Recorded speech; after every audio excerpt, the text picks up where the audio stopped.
You're listening to the Good Question Podcast with Richard Jacobs. Our goal is to make each of our guests exclaim, that's a good question.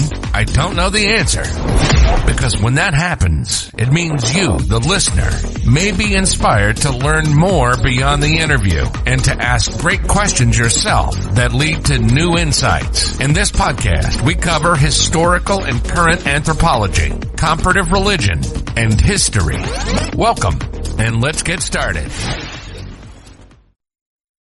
Hello, this is Richard Jacobs with the Good Question Podcast. My guest today is Lewis O'Connor. We're going to talk about the geopolitical battles that go on for strategic metals and how this impacts global markets. Lewis is the founder and principal of Strategic Metals Investment, or Invest. So we're going to talk about, again, these metals. What are they? Gallium, germanium, etc. This is turning into a big deal geopolitically because these metals are used in a lot of manufacturing processes. I'm sure I'm not aware of most of them even, but so anyway, welcome, Lewis. Thanks for coming. Rich, thank you very much. I'm happy to be here. Yeah, tell me a bit about your background and how you got interested in various metals and commodities, and then we'll look at present day. Okay, so I suppose I'll take you back. I'll go back to about 2015, 2017 maybe, and I read an article actually about. I'm based in Europe, but I've lived in Central Europe and the Americas. But at this time, I was in Central America actually, and I read an article about that.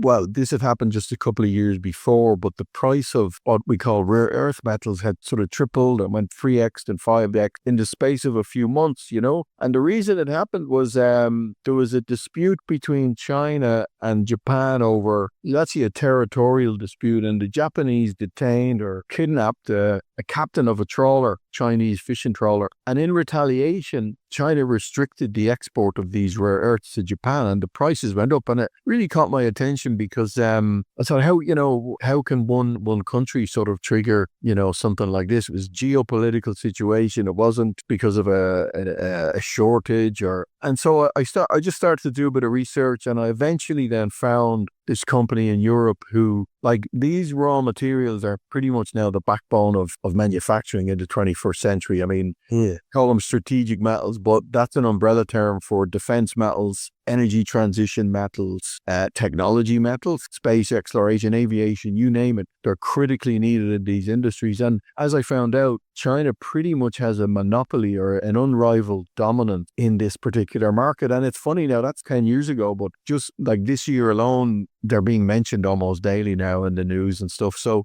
that was initially, I wanted to find out, is there a way I didn't like the idea of investing in a mine. I wanted to know, how could I physically own and store and hold these raw materials? And so eventually, I did find the right people, and I've become a partner with them now. What materials are you talking about? I don't think you're storing depleted uranium or anything, but what kind of metals would even be safe to store that are used in manufacture? Yeah, they're absolutely actually pretty much very, very safe. Now, some of them have to be stored under certain conditions, but what they are, the best way to give you context, Rich, would be the U.S. Geological Survey lists 45, maybe 50 metals that are strategic to the U.S. or North America, let's say, all countries. They're strategic or critical, if you will, to economic prosperity and military capability. So they're absolutely essential. So we offer those, on the industry side, but we have narrowed down at any given day, there's about 8 or 10 that are, you could call like a subset that are really strategic for private investment. And what makes the list, how come a metal gets on our list? Well,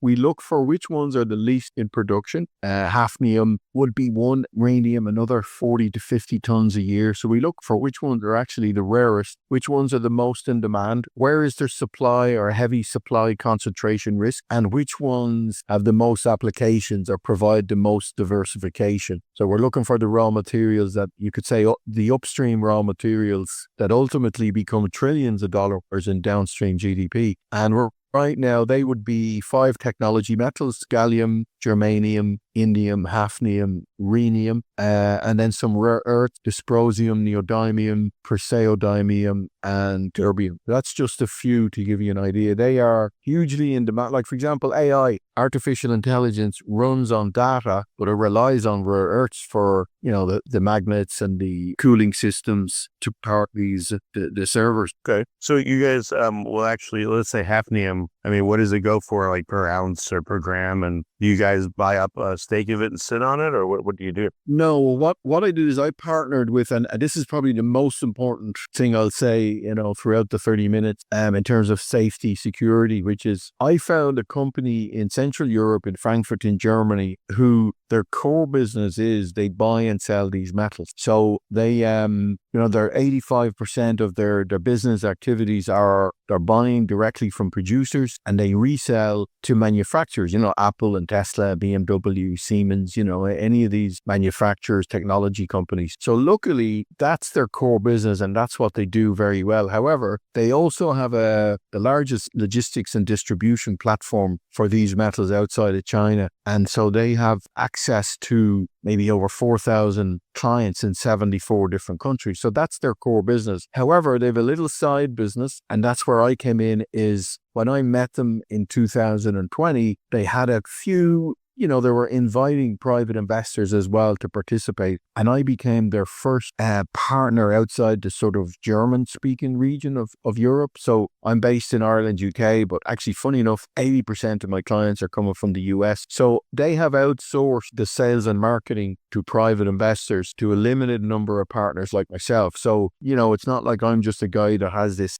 sales and marketing idea with no access to the industry. That wouldn't work. That'd be red flags everywhere because, industrial grade materials, need to be handled by the right people. They need to be stored in the right place, and you need access to liquidate them. They're the only end buyer or manufacturer. So when people purchase through us, they're actually buying from a globally recognized dealer, being stored in a facility it's a REACH certified facility, which basically means it's regulated, it's licensed to store all types of industrial materials, including metals and oxide, nitrate, liquid form, whatever it might be. And then finally, they also have a practice of buying the metals and reselling them to industry buyers when our clients are ready to sell.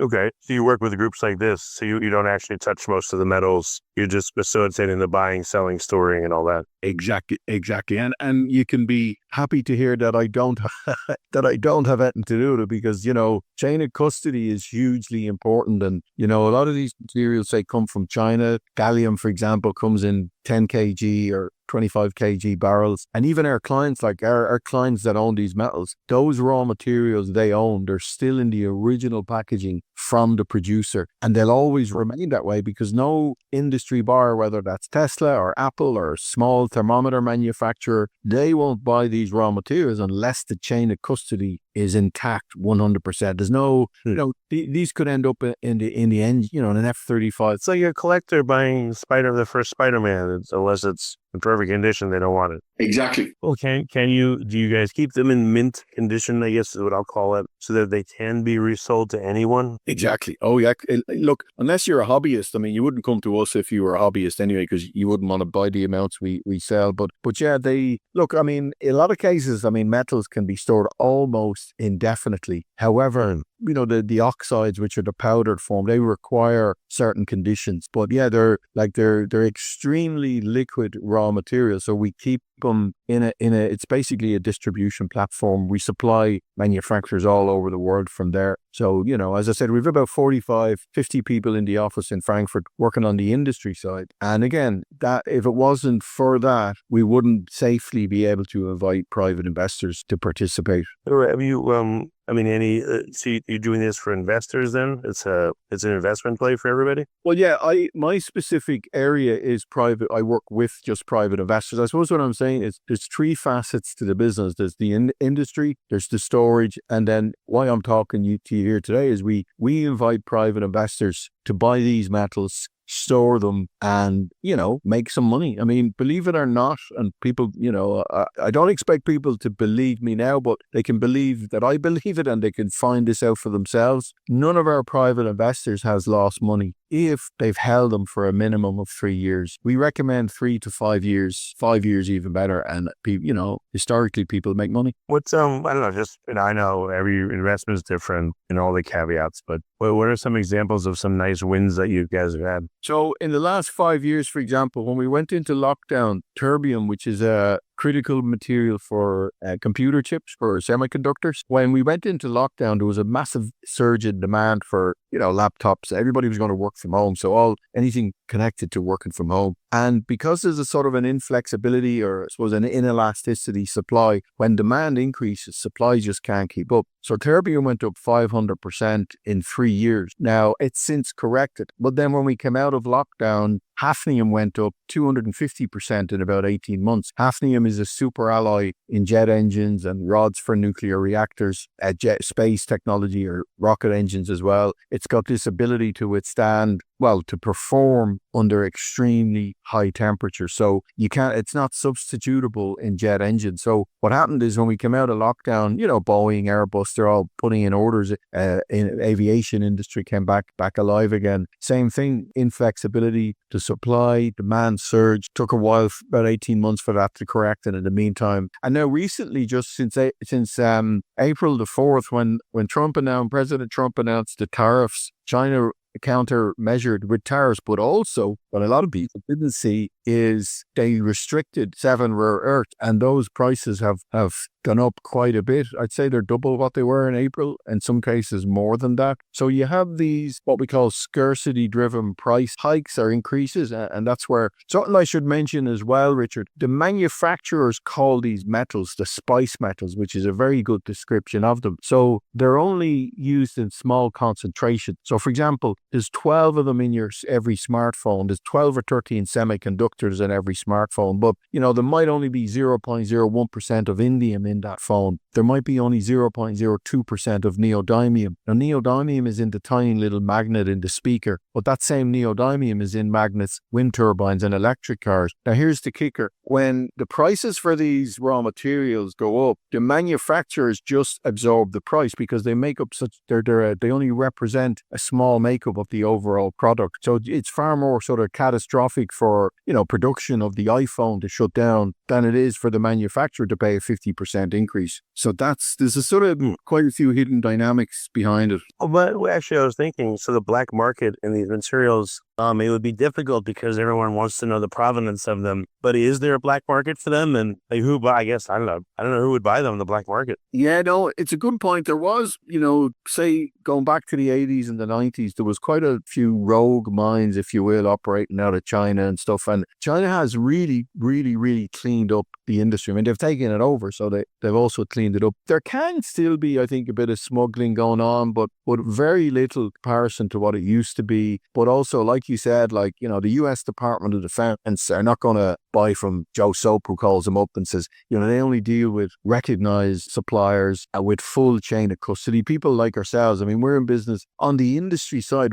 the German side, we're in business 25 years. So we're a tier 1 supplier to quite a few blue chip companies, Well, if, I don't know, let's say, I'm just making this up. Let's say neodymium was like $10,000 a gram. Why wouldn't someone go to a wind farm and rip the neodymium out of the windmills and then try to sell it so they can get enough material together? It wouldn't be the brightest criminal in the world to be trying that. I mean, number one, how are you going to get up? You're going to knock down a wind turbine, and how are you going to recover the materials? And, that just wouldn't, you'd be better off robbing banks or, I don't know, something easier. What about a battlefield? If, drones use certain metals, let's say, and there's thousands and thousands and thousands of them, laying all over the place. I would think that there would be scavenging of this, That's very good point. And funny you mentioned that, but the company I work with, I can't say too much, but they are testing exactly that for germanium. At the moment, there's a very big shortage of germanium. It's a defense metal, and they've sent off waste, if you will, just like you said, from military usage to South Korea, and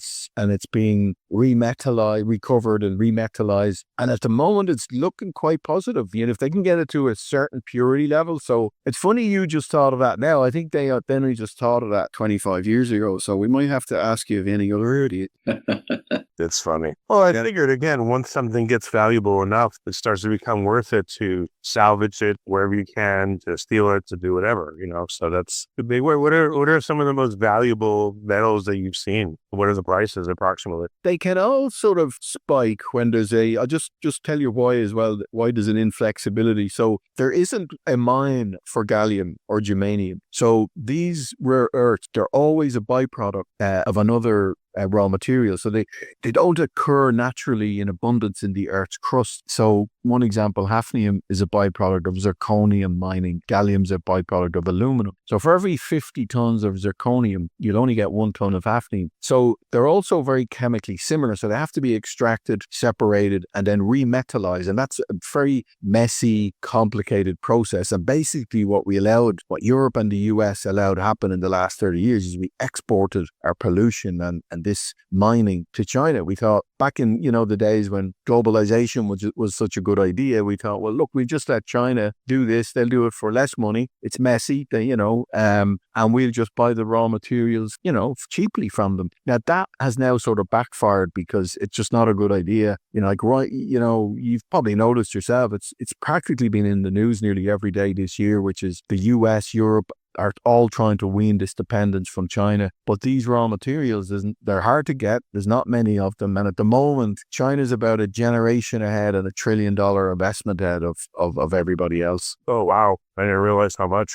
Yeah, I suppose we're heading into an era of what we might call resource nationalism. That's why President Trump, talked about rare earth minerals in Ukraine. And of course, make no mistake, when he's talking about Greenland, he's not talking about, the ski resorts or the resources below that. So we're heading into this new, I suppose you could say we're going from globalization to de-globalization, where, these supply chain, all countries need these raw materials and cannot just be at the moment, we're relying on China. That won't change for a long time, but China has a very strong card when it comes to rare earth. We were trying to restrict, the high-end chip to China, but this is their counterblow. If we won't give them chips and technology, then they can say no rare earth. That's exactly so everyone gets crippled in a way. That's what's happening right now since April the 4th. You're 100% correct. Since about 2018, from the first Trump administration, the US, as well as the most advanced, best computer chips in the world are coming from Taiwan and South Korea. About 82% from the Taiwanese semiconductor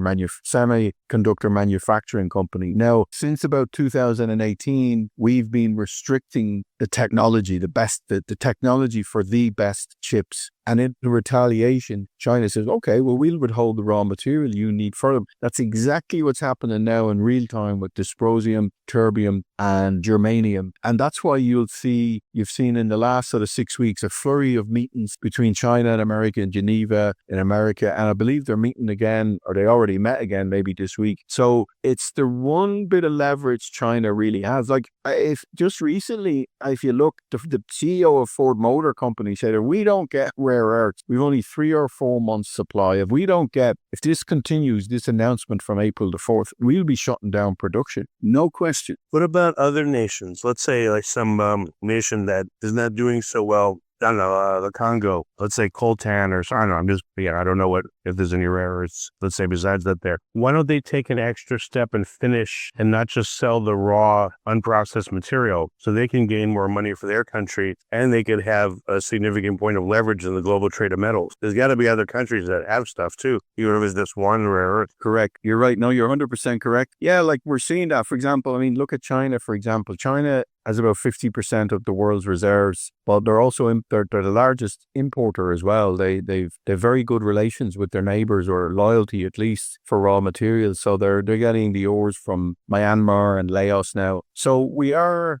beginning to see cooperation between other nations. But for example, I think Canada exports just about all of its germanium to America. But if you look at how, America, if you will, the administration anyway, is treating its neighbors compared to how China is, it's not looking very good for cooperation, So you're right about that. But, another thing as well is China has about 29 universities graduating degrees in metallurgy and geology. About 400,000. I'd say China have been graduating about 200 metallurgists every week for the last 30 years. The US has about 100,000 people working in mining, and half of those will retire by about 2030, and nobody is studying metallurgy. So it's just not that simple. Like, I don't know if you know this, but despite the name, rare earths are not that rare. There's about 500,000 abandoned coal mines in America with tailings, and there's rare earths there. But America doesn't have either the human or the engineering expertise or the human capital. If they get all those materials at the moment, they'd have to sell them all to China for processing, because there is not one facility in the US that can process those raw materials. Now that's coming. MP, I don't know if you're familiar, MP Materials in California, the US Department of Defense just invested less than a week ago, 2 weeks ago, it made the news, and they've become their biggest shareholder. And MP are also building a facility, I think in Texas, might be very close to being finished, so maybe already in testing. So we're getting to the point where there will be sort of, America will move up the value chain. Until quite recently, MP Materials in California had to sell all their raw materials to China because they have no way to process them. Now that's going to change, but I'm quite sure, I don't want to say I'm 100% correct, but I'm pretty sure I heard the CEO of MP Materials in America say even when they get this processing facility up and running, it'll only represent about 1% of the overall demand in the US. So they need literally hundreds more of these facilities. Jeez, that's crazy. And it takes years, I'm sure, to build them out with permitting and just the engineering and all that and the building. Yeah, exactly. I mean, as I said, the expertise doesn't at the moment exist either in Europe or the US. Now, I'm pretty sure they'll do it, no question, but it's just going to take some time. And in the meantime, that's why, we invite in private as I said, our private investors, if they hold, for that 3 to 5 year period, will make money. What's the minimum that someone needs to invest? And how can they find out more about this? So minimum investment is only $10,000.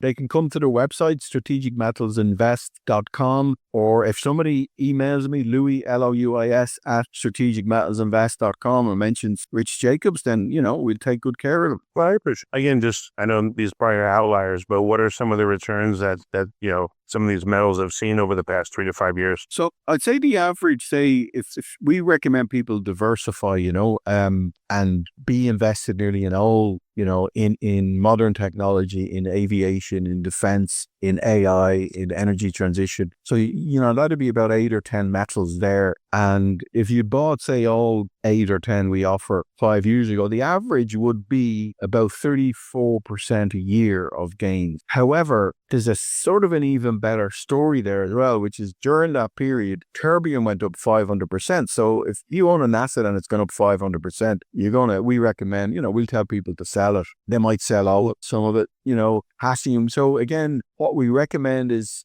be aligned. One thing people need to know about us, Rich, is we're not, we only know metals. We don't do anything else. We don't have any other offers. We're not financial advisors, but we do know metals. And we say to people in a very frank and sincere way, say, look, please don't buy these metals unless you're aligned with our strategy. And we tell them what the strategy is, which is be diversified, be willing to hold for 3 to 5 years, and everybody will walk away happy. You have a metal index fund that people can buy into? It may not be a formal fund, but... No, it's a physical, like our clients physically own the asset.